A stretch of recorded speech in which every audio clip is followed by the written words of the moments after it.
and a warm welcome to Dress for Success Sydney. You're watching this because you've become part of an organisation that's dedicated to helping women get a fresh start. Hello, I'm Deborah Knight, and every day in my career I bring people the news. But it's not often I get to share a story that can change minds, shift perceptions and open our hearts up to one another.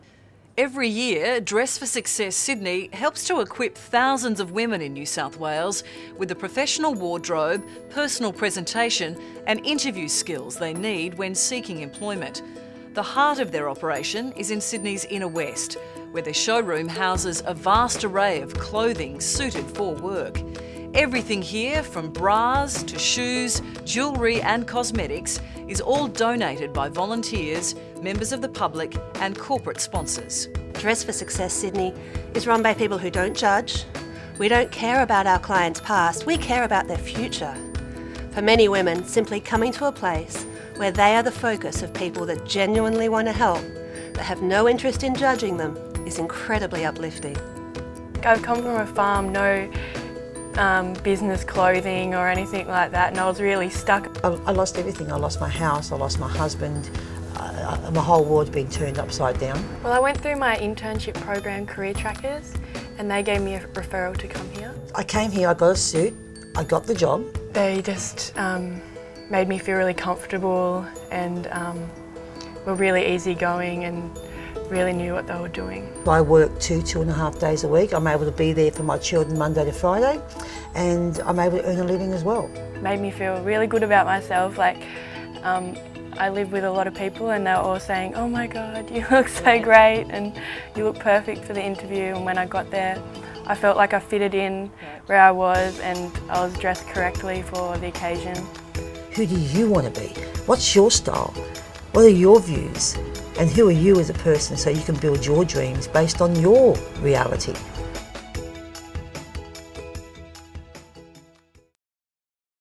We're going to give you some great ideas and tools that will not only help you look the part, but feel confident, and that's what really counts when starting new. We also have special workshops and courses which help our clients learn more about image and presentation and getting jobs. Dress for Success Sydney has a new program called Pack and Send that helps give women who live in regional New South Wales an opportunity to get the Dress for Success experience by shipping them an interview outfit created just for them. In this video, I'm going to show you, with the help of our Dress for Success team, how you can get the most out of our service. Now, you might not be used to wearing this type of outfit. They might be completely opposite to what you're used to. That's okay. The important thing to know is that Dress for Success uses the expertise of image consultants and stylists who know secret tips and tricks for making you look your best. So there you have it. We're off to a great start. Good luck and thank you for watching. It's a fact. 55% of people's judgment is on how we look. And that happens within the first 30 seconds. It's really quick. So it's over half of what they think of us. 38% is our presentation and our body language, whether we slouch, whether we roll our eyes, whether we look at our watch, whether we scratch our head, that's all nerves. And 7% is what we have to say and our qualifications.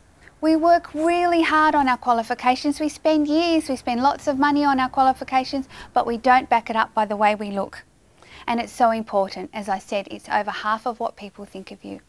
So that's the easy part, and that's why we're so successful here at Dress for Success. We make women look good, which gives them self-confidence and credibility.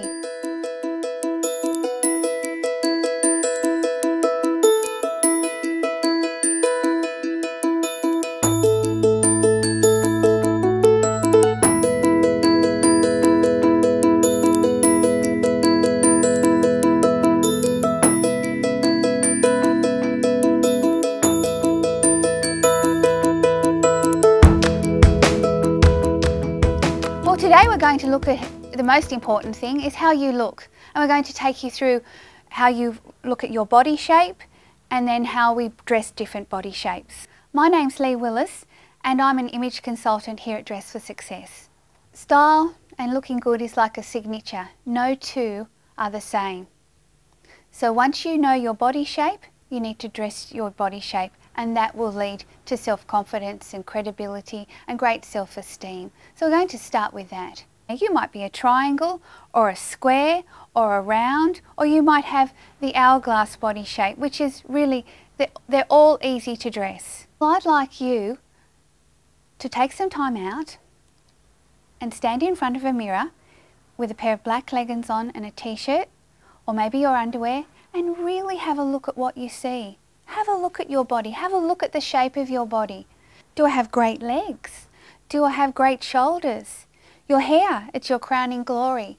List the good features. Most women look in the mirror and list all the bad features. I want you to list the good features and we'll go from there. The hourglass shape is somebody who's really well proportioned. So their measurements in the top half are equal to their bottom half. Look, when you're doing this, it might be a few centimetres out, but basically it's equal to the top and the bottom. So you just need to follow your natural curves. That's the simplest way I can explain it for the hourglass. And accentuate your waist is mostly the best thing, and bring attention to your face. Important in interviews. The triangle shape is somebody who has sloping shoulders and is a bit wider in the hip area. So they're usually quite small here in the shoulders and widen out here. So what you need to do is to bring attention to the top half of your body and wear darker colours down here and perfectly plain kind of clothing. So a darker skirt, a straight skirt, but bring the attention to your face and to your upper body to balance with your lower half. Claire is a classic triangle. Claire, are your measurements smaller up top than they are around your hip area? Well, we need to balance your body and bring a pop of colour to the top half of your body to highlight the best part of you. Now we've balanced Claire's body.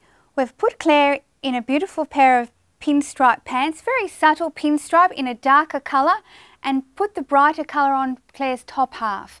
With attention to detail, with the necklace and the cap sleeves, it's balanced Claire's body perfectly.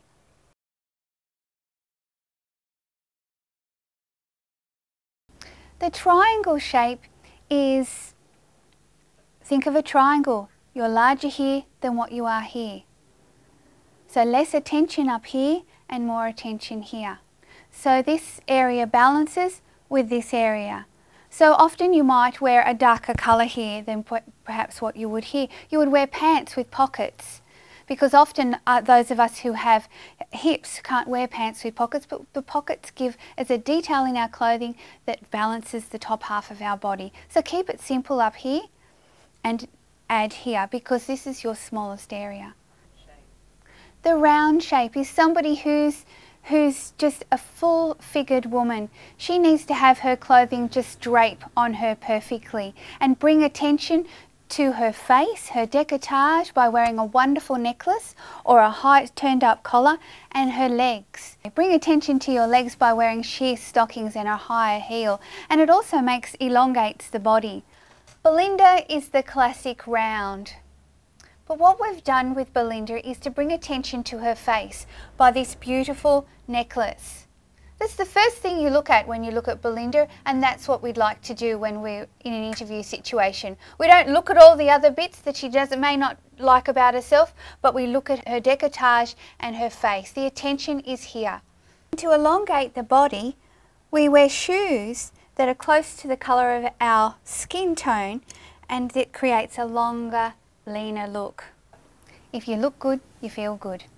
If you look good in your clothing that fits you well, suits your body shape, it will make you feel good. Body shapes will be shown to you within this film, and you can also, there's lots of information on the internet regarding body shapes. Once we've got our shape sorted, it's all about colour and style. To be on the safe side, it's best to stick to the classic colours of grey, black and navy, and just add a pop of colour. A pop of colour will always make an outfit shine, and you shine as well. When I talked about colour, I talked about wearing neutral colours to interviews, and that includes black, brown, navy and grey. But often when we wear black, we wear a white collared shirt underneath. It's not enough colour, it's too uniform. So when we put a pop of colour with our black blazer, what a difference it makes. And by a pop of colour, I mean a colour that you like and that brings attention to your face. Adding a little more lipstick has just brought so much more interest. A pop of colour makes all the difference and can bring so much more attention to your face.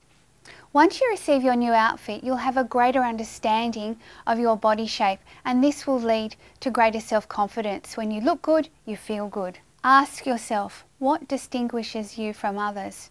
Because from now on, you are your walking, talking business card.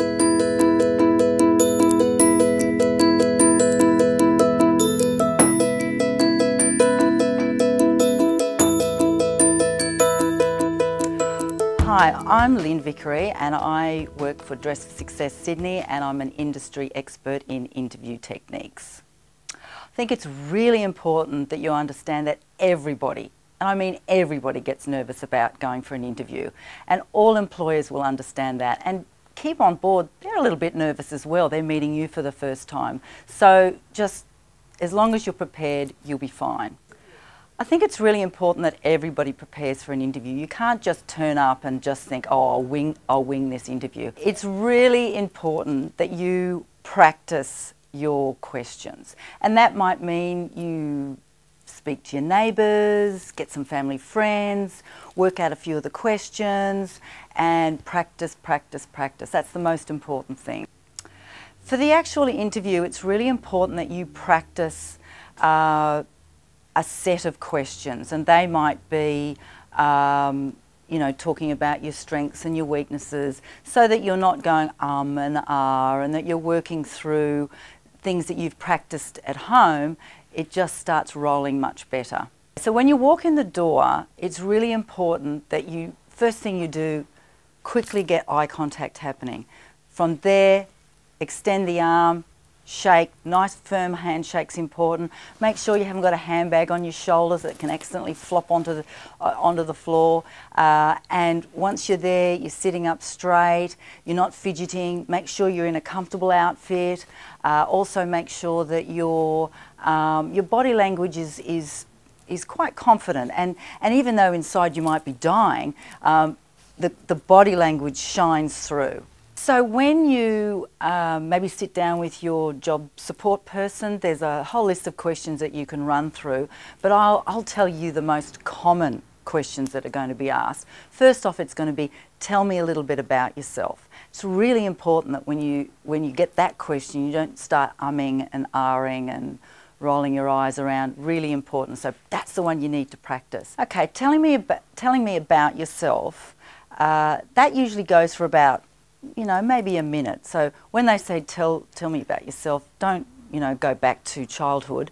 Just talk about what you've been doing that's relevant to this role. So if you know that it's an administration role or a receptionist role, it's really important that you make sure that you bring in relevant points such as, oh, I'm really good with people, I enjoy people, you know, the contact, I'm great with conflict. If there's difficult customers, I'm really good with resolving those issues. They're the kind of important things you need to bring into the tell me about yourself. So just weave it into the kind of role that you're going for. The next one might be, tell me a little bit about your strengths, or what are some perceived weaknesses. Strengths is something that everyone will get asked in an interview, and I find that every time somebody goes, I don't have any strengths. This isn't true. Everybody has strengths, and you just need to, I suppose, boast a little. And this is where, in an interview, it's perfectly okay to boast. So talk about how the last job you had, how you were able to solve particular problems with customers, and be as specific as possible. So the more specific you are, the more real that strength becomes for for the person who's interviewing you. So I really need you to practice that one the most. In talking about your strengths when it's been a long time since you've worked, and now this could be for many reasons. You've been raising children, or you've been unwell, or a lot of people, and it's quite normal, so don't be embarrassed, a lot of people have had some ill health or looking after elderly parents with ill health. All of that's normal. Don't see that as a negative, it's a positive. You haven't been sitting watching TV in Days of Our Lives. You're out there trying to run a household. That is a strength, and you've got to see that. And it's, again, we talk about selling yourself and boasting a little bit, so it's an upsell. Really important that you sort of don't say, oh, I've been, at home with the kids. Really important that you say, oh, I've been home raising my children, been very active in the canteen or reading for them at school. So just keep it upbeat and positive. But again, go back and practice this. You must practice it, because when you say it out loud, you'd be surprised how it starts to flow. You will get asked sometimes perceived weaknesses. You won't always get asked that question, but be prepared for it. So it's really important that you will say things like, oh, maybe a weakness was that sometimes I would get too involved in the task I was doing, and maybe my time management was a bit out, but I've learnt from that, and since then what I've done is I've given time allocated to each task. Or you might say, oh, I talk too much, but I've worked that one out and I've sort of turned that around. So whatever the weakness is, make sure it's an upsell. So you're saying, yes, I do have a weakness, but I addressed that issue and I've turned it around. So if you've practiced all of those, you'll be amazed how easy it starts to flow. And certainly we find that when people have practiced those and they've dug deep into their resume, you will find that there are plenty of strengths that you have. When you're finishing up the interview, a lot of people just go, oh, thank you very much, and get all a bit nervy. It's really important that you use this opportunity to thank them. Make sure that they understand that you're keen on the job. A lot of people make the assumption that, oh, well, they know that I turned up, so therefore I'm keen. No, it's really important you tell them that you're very keen on the role, because sometimes people go, oh, gee, we interviewed her, but she didn't seem that enthusiastic. Really important. Please, if there's nothing else you do, just say thank you very much. Really keen on this role. It sounds really exciting. Again, thank them for your time. What is the next step? So you find out whether it's a second interview or if you need to fill out any other forms. That's really important. So in a way you're closing, or you can say things like, if you've got enough courage, you can say, is there anything else I can do to help answer any questions? Those sort of things are really important because you've got one shot at it, so grab it while you can. Once you've got the feedback from the job, you may or may not have been offered the position. If you didn't get the job, it's really important that you either email them if they gave you an email, or you can make a phone call and say thank you very much for your time. I appreciate you getting back to me. It's very important to have closure. I find that in the past, when people do ring up and say, oh look, I'm disappointed I didn't get the job, but if anything changes or anything else comes up, please let me know. How many times people do get that phone call and say, oh look, the person didn't turn up on the day, you said you were really keen, would you like to come in? Happens quite regularly.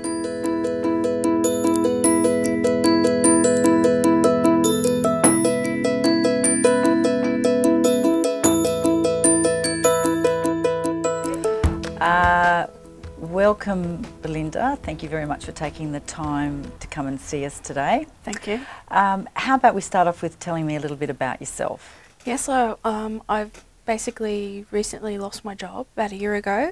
I was working on a project. The project wound down, and like much project work, after it winds down, you can't easily walk into another project. So basically found myself unemployed, and it's been nearly a year now, so I need to get back into the job market. So what attracted you to this role? When I looked at the job advertisement, I felt that I fit the criteria as outlined in your job advertisement for the position. Yep. And also my skills and experience in customer service and organisational leadership attracted me to this role. Okay. So in looking at this role, what would you say the first thing at the top of your head would be, what you think you would do the best? Where would you shine? Organisation. The organisation required for the role in managing varying tasks, coordinating day-to-day activities within the team that you've got going to run this project, but also liaising within a team and with clients. I'm quite good at communicating with customers, clients and within a team. I think so. Organisation skills and communication skills. Okay, so when you're answering that question, you could say, from the knowledge I got from the limited knowledge I got from the role, because that's a bit of a tricky question, because people put in very brief information about the role, so it's really important that you say, well, from the information that I've gathered, or from the little I've got, this is what I think I would be. So just make sure you preempt it. Right. Yep. Based on the advertisement, based on what the role... Yes. Yes. Yep. So that's great. Okay, Belinda, if you could just give me a... I know this is always a tough question, but tell me what you consider your greatest strength or your greatest achievement. I mean, one or the other, I don't mind. Well, my greatest achievement is delivering really good customer service, and within project work that I've done, managing clients. Can you give me a specific example? Yes, one of the achievements that I'm very proud of is achieving the system change for upgrade of the online e-learning software system throughout the company that we work for, and managing the project and the clients independently within the time frame, and actually I was given 12 months to do it, and I achieved it in 9 months. Wow. And what in that project, what would you have said was your greatest obstacle?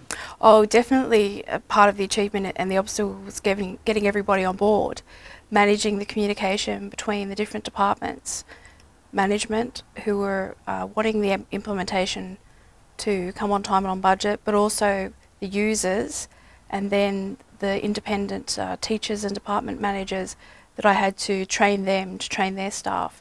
Right. And so managing at 3 levels, making sure that the rollout worked at the user end, but coming in on time and on budget. Okay.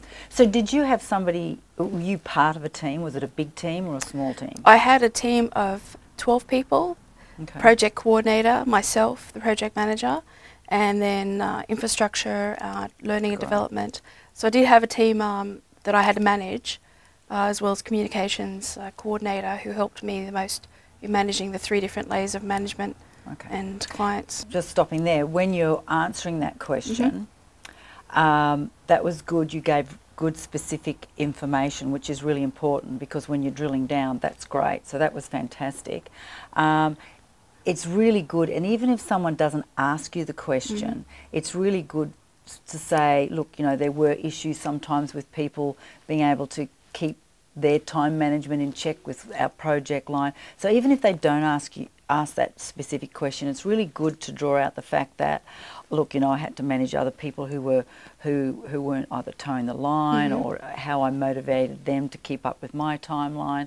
So that's really important. So sometimes you have to preempt. Sometimes people won't ask the question that you need to have asked. Yes. So it's always good, just include it. When you're being specific, include it. Okay. Okay. So now let's talk about that thing everyone hates to talk about, and what you would see as a perceived weakness. One of my perceived weaknesses is time management. I often find that I'm working back late, coming in early, and that's not always a good thing. And sometimes people will think that you're not getting the job done on time. So I do try to keep an eye on my day, 9 to 5, but also to manage my time, making sure I'm getting everything I've been given by managers or other people to do within a time frame. So I have a list on my desk every day on a piece of paper, and I try Like to a keep to-do to that, list. a to-do list. And even though sometimes you may have to work back late or come in early, I try not to make it a regular occurrence, because then you lose out, you know, work-life balance. But one thing is time management, and I really try to keep myself to the limit of things that I need to do within a time frame by having a list. What would you do in a case where the person is overloading you and you know that this is not feasible? How have you managed that? One way is very important, is to communicate, especially to anybody giving you work. So I found that whether I've worked in restaurants before, waitressing, or in an office environment where you've got managers and other staff giving you lots of work or lots of orders, is to make sure that you clarify what it is you're given and that you're meant to do it and when it needs to be done by. And if you do have too much work that they're giving you, you need to let them know, communicate to them, and see if you can ask the team for help, extra help. If you were in a real interview now, this would be a really good time to say, did I answer your question? Right. That's a bit too much information. It was a little bit too much, but no, it was fine. But I'm just saying, it's a great time to step in and ask that question. A lot of people don't, because when people, you know, have got their list of questions, you know, they're not going to say to you, you didn't answer that. Yes. You're better off saying to them, did I answer that? Watch their body language. See, because if they sort of, you see them start, you know, glazing over. Well, or you know, stop writing or something like that. It's a good time to say, sorry, did I answer that question? So that's a good tip one to do. I'll remember that. Okay, all right. Okay, so we've asked the more difficult questions, which is strengths and weaknesses. Where do you see yourself in 5 years' time? With the role that you're offering today, I see myself in this role for quite some time. I really enjoy working in a team environment and with project management, coordination, and I don't have any intention to change. I actually enjoy project work, and your company offers a lot of project opportunities, so I can comfortably see myself staying within this company for the future. So if we're getting close to the end of the interview, and you know they're starting to do the wrap up of the interview, it's a very hard question to ask, but you can always, I'd love you to give the opportunity to be able to say, well, thank you very much for the time. And so if I go, well, all right, well look, you've answered all my questions today, Belinda, thank you very much for coming in to see me. Well, thanks very much for the opportunity today. And one of the things that I wanted you to just remember about me is that I do have really great organisational and communication skills with experience in training and development as well. And I know that this project requires the extension of training and development in delivery of the project, so I'm an all-rounder and I can move into that area as well. All right, well thank you very much. Okay, thank you. Nice meeting you. Nice meeting you as well.